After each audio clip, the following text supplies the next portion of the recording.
제 133화 혈천교의 만행 그리고 생마. 날은 저물어 어둑어둑했다. 죽산 중턱의 대나무 공터에서 붉은색 불빛이 번쩍번쩍하였다. 그리고 이 불빛이 번쩍이는 숲에서 진철래 터지는 소리가 주변으로 장렬한 후에 메아리가 되어 퍼져나갔다.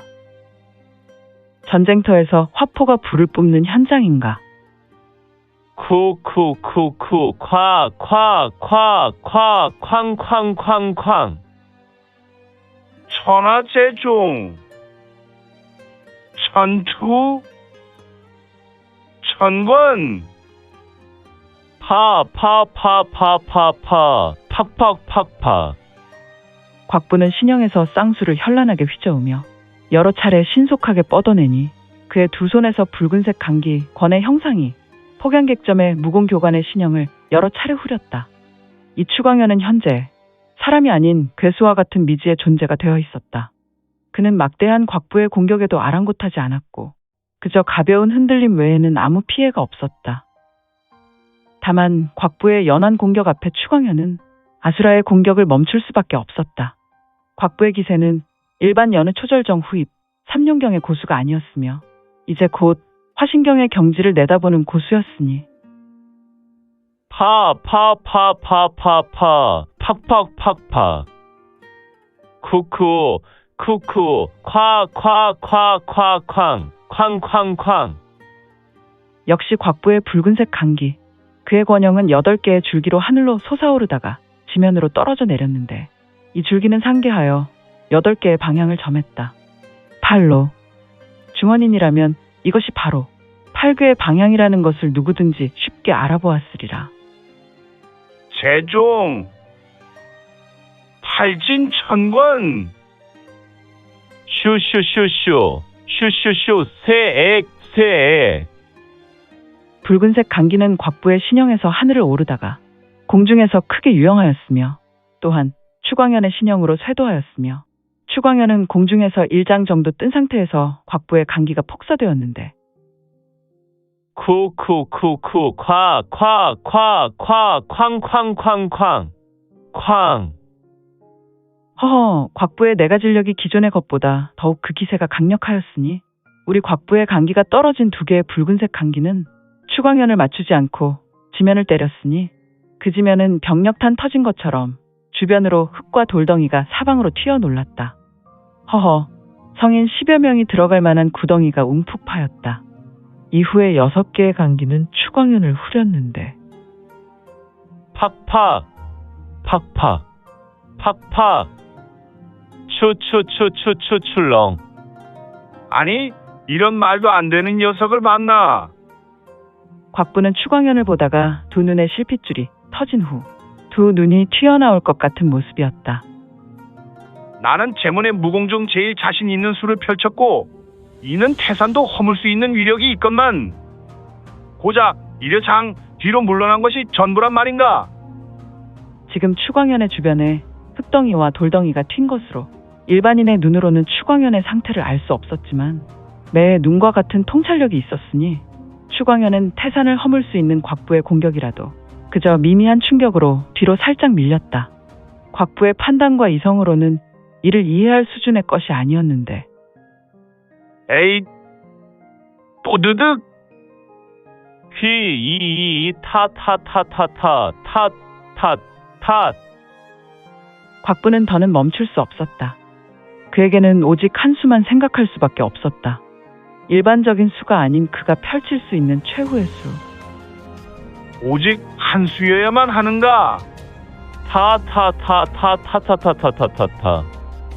하지만 이들의 격전은 그야말로 총각의 시간이었고 일반인들의 두 눈으로 두 무인의 싸움을 확인할 수 없는 빠르기였다. 흙덩이와 돌덩이가 사방으로 튀어나간 것이 채 바닥에 떨어져 내리기도 전에 이 흙덩이와 돌덩이가 사방으로 튀는 것과 함께 추광현의 몸에서 무언가 튀어나왔는데 허허, 이도 강기인가? 그의 몸에서 암기와 같이 쏟아져 나오는 불꽃이 있었으며 피피피피 피피피피 피피피 피오잉.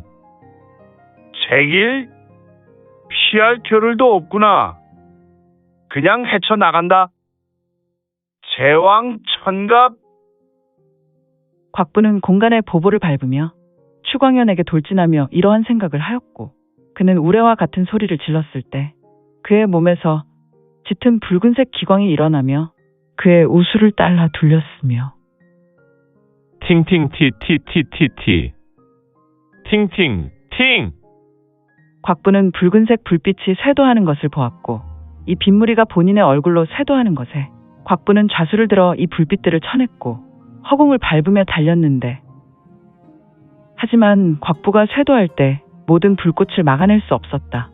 그러나 곽부는 이미 사자철문의 천신장과 같은 인물이며 그의 신체는 금강불괴를 이룬 지 이미 10여 년이 넘어가지 않았는가. 그의 신체를 두드리는 것이 웬만한 공격이 아니라면 흠집이나 낼 수 있겠는가. 피우우 피이이.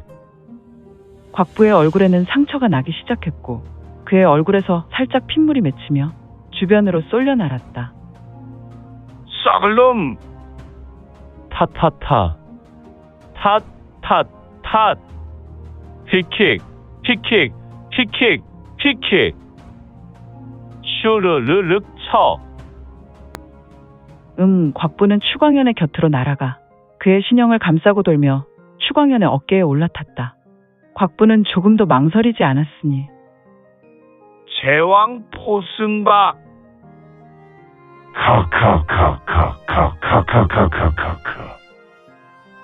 곽부의 좌수에서 붉은색 강기가 출수되더니 오라처럼 펼쳐진 강기 밧줄이 추광현을 묶어버렸고 괴수가 되어버린 추광현은 몸부림을 쳤다. 제왕 기집. 제왕 천승세. 제왕 천권. 곽부의 우수에서 풀무불과 같은 적광이 물들었고 그는 휘. 우수를 하늘을 향해 올린 후 회. 파. 곽부의 우수는 추광현의 수박의 우수를 내리꽂았고 파. 아쿠 두둑 두두둑. 휘이이 쳐. 곽부는 추광현의 목마를 타고 있다가 하늘로 솟아올랐으며 공중에서 여러 번 제비를 돈 후에 지면으로 떨어져 내렸다. 그리고 그는 추광현을 돌아보았다. 머리가 부셔진 추광현은 스르르 쿵. 머리가 부서진 추광현은 힘없이 지면으로 쓰러져 엎어져 버렸다. 그리고 조금도 미동하지 않았는데 사실 곽부는 몰랐다. 이 추광현이란 인물은 폭양객점에서 단순히 호위무사들에게 무공을 가르치는 인물이 아니었다. 그는 각성에 파견된 12명의 특수 신분이었는데 그들은 현 12 혈중마의 신분을 이을 다음 때 혈중마 중 하나였다. 그래서 일반 혈천교의 중간 간부들보다도, 아니 장로의 신분을 가진 인물보다도 더욱 아수라 혈기에 진화된 혈천교의 최고 무사였다. 휴. 허허, 이런 녀석이 성도 폭양객점 호위무사를 가르치는 교관이야. 녀석은 981방의 장문인과도 같은 실력을 갖춘 놈이지 않은가. 도대체 이런 말도 안 되는. 이런 녀석이 폭양객점 무공교관이라면 다른 무사나 이 녀석을 관리하는 녀석은 더 뛰어난 무공을 가지고 있지 않을까. 추광현은 분명히 죽었다.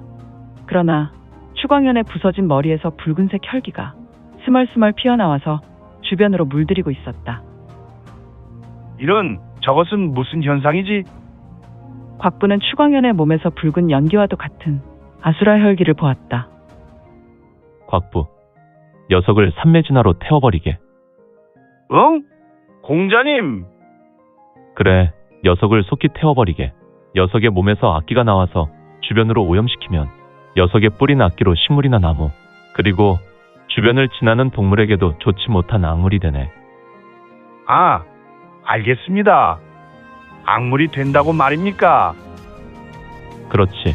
속히 태우게. 화르르 화르르. 곽부는 우수, 중지와 검지를 엄지로 문지르니 그의 손에서 하나의 불꽃이 피어났고 곽부는 이 불꽃으로 추광현에게 뿌렸다. 이에 추광현의 몸에 불길이 옮겨 붙었다. 이는 단순하게 불꽃 하나가 떨어져 내렸지만 추광현에게 떨어진 작은 불꽃은 그의 신형을 순식간에 태워버렸다. 잠시 후 반각의 시간이 흘렀고 이 시간이 지난 후에 추광현의 신형을 모두 태워버렸다. 그는 순식간에 검은 재가 되었는데 그 검은 재에서 붉은색 연기는 나오지 않았다. 또한 휘잉! 휘잉! 바람이 불어왔고 이 바람 앞에 검은 재는 모두 흩어져 날아가 버렸다. 다만 바람에 흔들리는 대나무 가지들은 부스스 소리를 냈고 곽부의 두 눈에는 어두운 공간에서 대나무가 흔들리는 모습이 보였으며 어두운 하늘, 드디어 하늘에서는 추적추적 비를 내리고 있었다. 오후부터 하늘에는 무거운 구름이 뒤덮고 있었는데 마침내 밤이 되어서 하늘에서 비가 내리기 시작한 것이다. 사아싸우아 두두두두 뚝뚜두두뚝 뚜두두두두 뚝뚝뚝뚝. 하늘에서 비가 세차게 내렸으며 처마에서 고인 물은 뚜뚜둑 소리를 내며 떨어져 내렸다. 늦은 야심한 시각이었지만 또한 비가 내렸지만 아담한 정원에는 군데군데 석등이 불빛을 밝히고 있었는데 오직 이 정원에 홀로 하나의 별채가 있었고 그곳 또한 불빛이 새어나오고 있었는데 조금 어두운 실내였지만 실내는 매우 아늑했다. 밖은 봄비가 내렸으나 실내 작은 탁자 옆에 제법 큰 화로가 있었으며 이 화로 안에 붉은색 화롯불이 타올랐기 때문이어서 그런지 매우 아늑했고 알맞은 온도였다. 탁자에 앉아있는 젊은 공자가 있었으니 그의 손에는 찻잔이 들려 있어서 그는 찻잔을 기울여 차를 한 모금 마셨다. 일단 사천 도사에게 군을 준비하고 미료루를 습격하라 하였으니 지금쯤 사천에 두 곳 천호소를 동원하여 군사들이 미료루를 에워싸고 있겠지. 미료루는 혈천교의 일반 교도들이 만든 곳이라 특히 별 피해를 보지 않고 충분히 제압할 수 있을 것이다. 그리고 이영을 통하여 신군도 일부를 폭양객점 주변으로 배치했으니 오늘 묘시에 이동하면 될 것이다. 그나저나 올 때가 되었군. 젊은 공자는 바로 초절정 미남인 유성문이었다. 그는 홀로 생각하다가 고개를 돌려 출입문을 보았다. 역시 청해성 도지의사 곽부입니다. 계십니까? 공자. 성문은 내식 출입문을 보며 미소를 짓는다. 그래, 곽부. 들어오도록 하지. 끽, 쿵. 성문은 내실로 들어오는 곽부를 보며 자네는 출입문을 조심히 닫게. 여기 친군도 일부 안가는 그렇게 튼튼한 출입문이 아니야. 처벅, 처벅, 처벅. 곽부는 걸어왔고 공자께서는 저에게만 뭐라 말씀하십니까? 무슨 소리인가? 나는 사람을 비교하는 것을 좋아하지 않아. 특정인에게 지적하진 않네.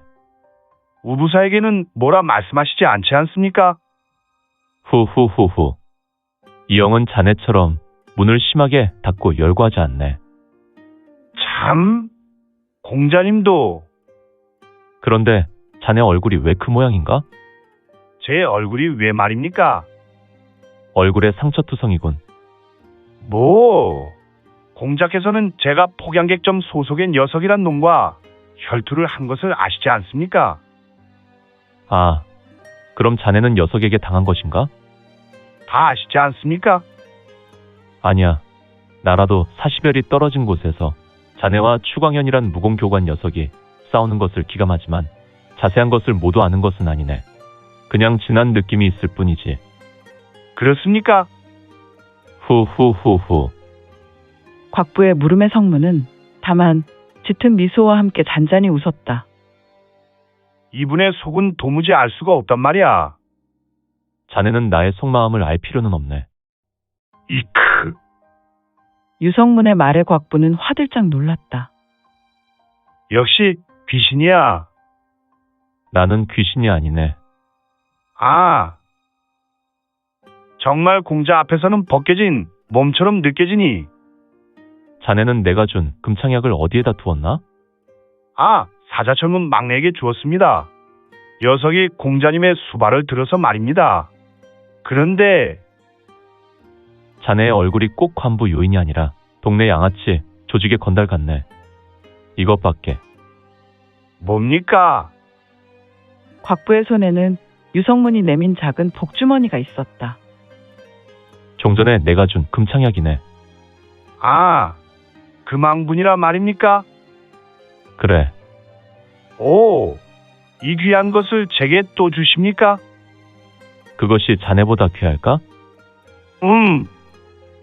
곽부는 감동의 얼굴이었다. 그는 유성문에게 매우 귀한 대접을 받는 듯한 마음이 들어 그는 성문을 보며 눈물이 글썽였다. 감사합니다. 그런데 이 형이 보이지 않습니다. 응. 내가 심부름 보냈네. 잠시 후 일각 후면 이 형도 이곳으로 올 것이네. 아, 그렇군요. 사실 지금 자네가 데려온 천호소의 천화나와 이호 사천도사는 미루루를 정리하러 작전에 내보냈네. 그들은 이곳 사천성도의 혈천교 오화를 정리할 걸세. 오호, 그렇다면 사천 성도의 혈천교 정리는 일사천리가 될 것 같군요. 그것은 그렇지 않아. 사실 이옥과 천호들이 정리하는 것들은 그냥 빙산의 일각이야. 정말 중요한 것은 폭염객전과 그 뒤에 있는 혈천교 인물들이 될 것이야. 아, 그렇습니까? 자, 밖에서 고생했으니 곽부는 내가 약속한 가배를 들며 이야기하지. 헤헤헤헤. 좋습니다. 성문이 걸어가 탁자에 앉았고 그 탁자에는 곽부를 위한 가배도 있었다. 저벅, 저벅, 저벅. 곽부는 천천히 걸어와 유성문의 맞은편에 앉는다.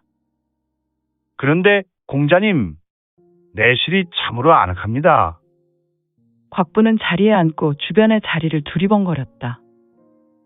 그리고 탁자 주변에 있는 조금 큰 화로를 보았는데 오, 이 화로는 무슨 화로입니까? 곽부의 물음에 유성문은 빙글에 황금 미소를 지었으니 그의 얼굴에서 황금색 후광이 흘러나오는 듯하였으며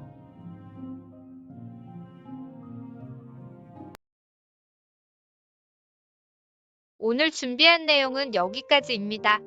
그동안 민지원에 매거진 응원해주시고 구독해주신 분들께 너무 감사드립니다. 2023년 시작과 동시에 구독 1000명이 넘게 되어 기쁘고 이 점도 매우 감사드립니다. 현재 암청기로 2부가 연재되오니 참고해주시고 앞으로도 민지원의 매거진 구독으로 더욱 응원 부탁드립니다.